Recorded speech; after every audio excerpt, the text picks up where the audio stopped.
இவைப்பழையென்று நீங்களாக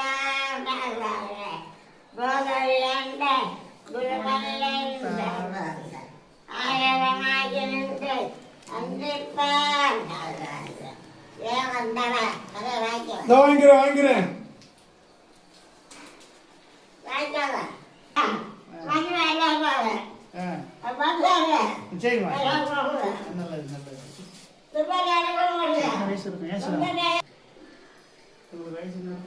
வயசு 80 மேலதான் பெரிய குடுப்பணியான ஆளு. இந்த வயசுல பூஜை பண்றாங்க பாரு. தொட்டு எத்தனை பேர் பண்றாங்க பண்ணாங்களோ சாமியை தொட்டு பூஜை பண்றதுக்கு.